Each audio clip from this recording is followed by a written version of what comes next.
지난 수년 사이에 전 세계 방산 시장의 메이저리거로 급부상한 한국. 그 주역이 되는 여러 가지 무기 중에서도 한국 무기하면 가장 먼저 손에 꼽히는 것이 바로 K9 자주포인데요.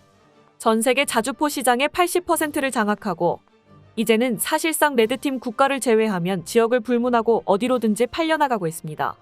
그리고 그 반대급부로 K9 구매국의 적이 되는 레드팀 국가들에게는 K9이 공포의 상징과도 같아졌죠. 그 대표적인 나라가 바로 중국으로 이들은 유난히도 한국의 K9 이야기만 나오면 거의 발작을 하며 격하게 반응하곤 합니다.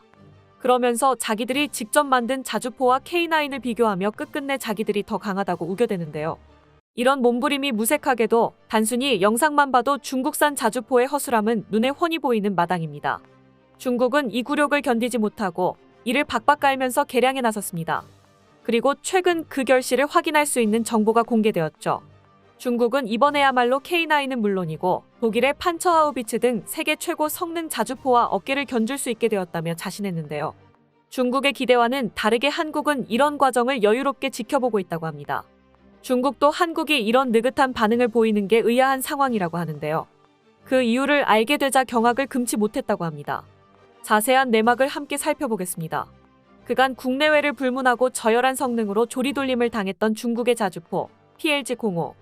자신만만하게 홍보 영상까지 만들어 유포했지만 포를 쏠 때마다 사격 재원 확보가 되긴 하는 건가 싶을 정도로 엄청나게 흔들리는 탓에 갖은 조롱을 들어야만 했습니다.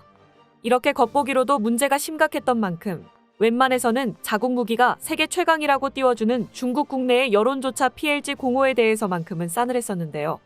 그간 중국이 자주포를 개발하는 데 있어 한국의 K9을 지목하며 라이벌 의식을 불태워왔던 만큼 그 결과물이 고작 춤추는 자주포라는 것에 대해 실망한 사람이 많았기 때문입니다. 자존심을 구긴 중국은 서력을 위해 즉시 개량에 돌입했습니다. PLG-05B라는 이름이 붙는 이 개량형 자주포는 그간 틈틈이 테스트를 위해 트럭에 실려 이동하는 모습 등이 포착되면서 그 존재가 알려졌는데요. 최근에는 중국 매체에서 본격적으로 그 성능을 홍보하고 나서면서 얼마만큼의 발전을 이뤘는지 윤곽이 드러나고 있습니다. 이젠 PLG-05A로 불리는 원본의 경우 차대 부분의 전체적인 성능 자체가 떨어지는 것이 가장 큰 문제였습니다. 차대와 그 안의 현가장치가 사격의 반동을 전혀 견디지 못했기 때문에 포를 쏠 때마다 요동치며 뒤로 밀려난 것이죠. 사격할 때뿐만 아니라 파워팩의 성능이 모자란 탓에 기동 성능도 엉망입니다. 21세기 무기라는 게 무색하게도 한 쌍의 레버로 조정하는 기계식 변속을 해야 하며 엔진 출력도 800마력에 불과해서 이동 중 방향 전환조차 힘이 들었습니다. 여기에 쓸데없이 높은 포탑 때문에 높아진 무게 중심도 기동성 감소에 일조했습니다. 개량형인 PLG-05B의 경우 아예 차대 자체를 변경하지는 않았지만 세부적인 부품에서의 변경이 많았습니다. 엔진룸이나 내부 공간 등 전체적인 기골은 기존과 같았는데요. 대신 보기륜을 6륜에서 7륜으로 늘리고 96B 전차에 들어간 1000마력 파워팩을 탑재했다고 합니다. 변속기 역시 자동 변속기로 바뀌었죠. 이제야 평균적인 21세기 기갑 병기라고 불러줄 만한데요. 그 외에도 포탑의 셰시를 전면적으로 변경하여 무게중심을 낮추고 방호력을 늘렸다고 합니다. 비효율적인 내부 공간 활용도도 개선하여 30발에 불과했던 탄약 적재량을 60발까지 늘렸습니다. 이러한 개선점들을 보도한 중국 관영 매체 신화통신은 종합적인 성능이 한국의 K9을 넘어 독일의 판처하우비츠에 근접하게 되었다고 밝혔는데요. 비로소 세계 최강을 자처하는 데에 모자람이 없는 수준이 되었다고 자신하고 있습니다. 실제로 이들이 주장하는 성능이 전부 진짜라면 이런 자신감은 허세라고만은 볼 수 없기는 합니다. 원본 기술이 러시아에서 온 만큼 나름대로 자동 장전 기술도 보유하고 있고 그러면 판처하우비츠에 비해서도 비교 우위가 있는 셈이죠. 물론 이들이 무기 성능을 부풀리는 게 하루 이틀이 아니라서 믿어줄 사람은 거의 없겠지만요. 그래도 한국 입장에서는 훗날의 경쟁 상대가 될 수 있는 기종이 나왔다고는 여기는 편이 좋습니다. 중국이 무기를 처음 내놓으면서 부풀린 성능을 어느샌가 따라잡아 정말 자기 것으로 만든 사례도 얼마든지 있기 때문입니다. 그렇다면 한국은 이런 신형 자주포의 등장에 긴장하고 있을까요?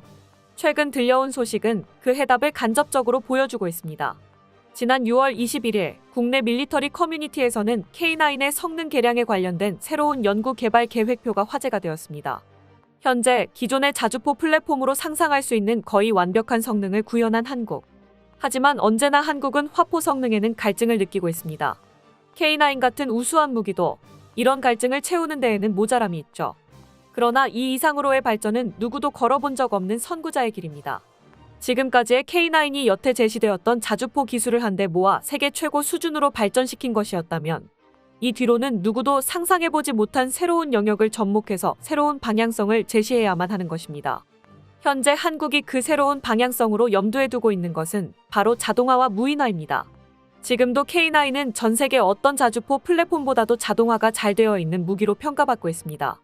하지만 한국은 여기서 더 나아가 아예 K9을 무인 병기로 만들어 모든 전투를 자동적으로 치르도록 만들려고 하는 것인데요.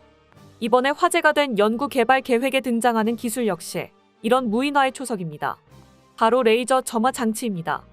보통 K9을 포함한 155mm 화포는 포탄 자체로는 불 속에다 집어넣어도 폭발하지 않을 정도로 안정적인 화약을 사용합니다. 이런 화약을 폭발물로 바꾸어 수백 킬로미터 밖으로 탄두를 날리는 것은 뇌관이라고 부르는 작은 부품입니다. 뇌관은 그 자체로 자그마한 폭발물입니다. 다만 포탄의 화약보다는 훨씬 불안정해서 충격을 주면 폭발을 일으키죠. 155mm 화포의 기본적인 원리는 사격 직전에 이 뇌관을 포탄에 삽입하고 공이로 때리는 것입니다. 그러면 뇌관이 일으키는 작은 폭발이 화염 정도에는 반응하지 않던 포탄의 장약을 점화시켜서 이른바 의도적인 유폭을 일으키는 것입니다. 장약과 뇌관을 분리한 덕에 155mm 포탄은 안전한 운용이 가능하다고 말할 수 있는 셈인데요.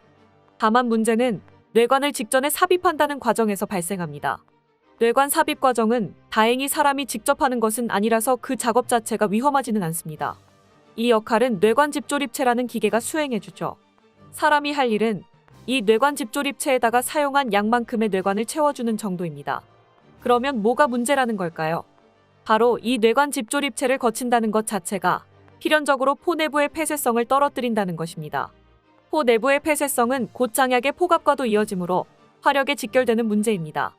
하지만 그 전에 새어나가는 화염과 포갑으로 인한 승무원의 안전을 좌우합니다. 뇌관 집조립체에 사용한 뇌관을 채우는 작업은 다시 결합하는 과정까지 사람의 손을 거쳐야 합니다. 여기서 가끔 발생하는 문제점이 제대로 결합되지가 않아서 틈이 생길 때가 있다는 것입니다. 그렇잖아도 뇌관 집조립체 자체가 폐쇄성을 떨어뜨리는데 결합 실수로 틈까지 생길 경우에는 본격적으로 화염이 밖으로 새어나오게 됩니다. 그리고 이 화염이 차량 내의 가연성 물질에 옮겨 붙게 되면 즉시 화재로 이어질 수 있죠. 실제로 이런 과정으로 일어난 화재로 국군 장병이 희생된 사고도 국내에 기록되어 있습니다.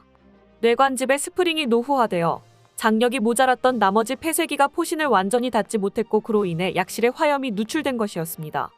그럼에도 이런 불안전한 구조를 K9을 비롯한 155mm 화포에서 널리 채택하는 것은 이러한 일이 발생할 확률이 극히 낮으며 뇌관 분리 구조로 얻는 안전성이 더 크다고 판단하기 때문입니다. 하지만 화포에 미친 한국은 이 정도에 만족하지 않았습니다. 아예 뇌관이라는 구조를 없애버림으로써 더욱 완벽한 화포를 만드는 것을 추구했죠.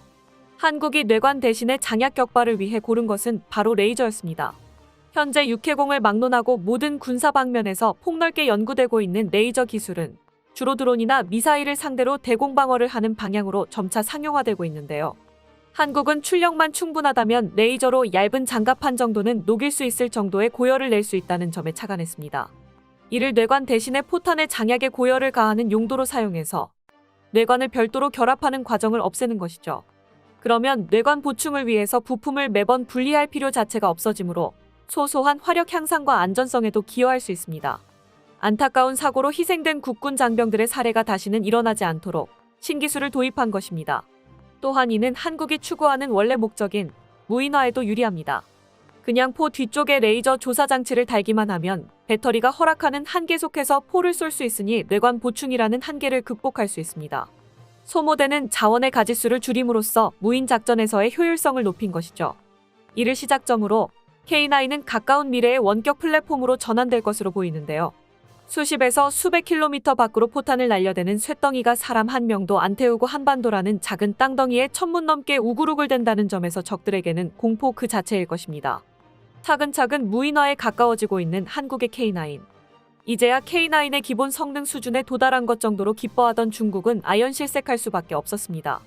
그 사이에 한국은 또 다시 쫓아갈 수 없는 수준으로 발전해버렸기 때문이죠. 발상의 전환으로 안전성과 화력의 두 가지 토끼를 잡은 한국. 한국이 미래에 만들 새로운 개념의 K9은 어떤 모습일지 큰 기대가 됩니다. 끝까지 시청해주셔서 감사합니다. 도움이 되셨다면 좋아요를, 다른 이야기도 궁금하시면 구독을 눌러주세요.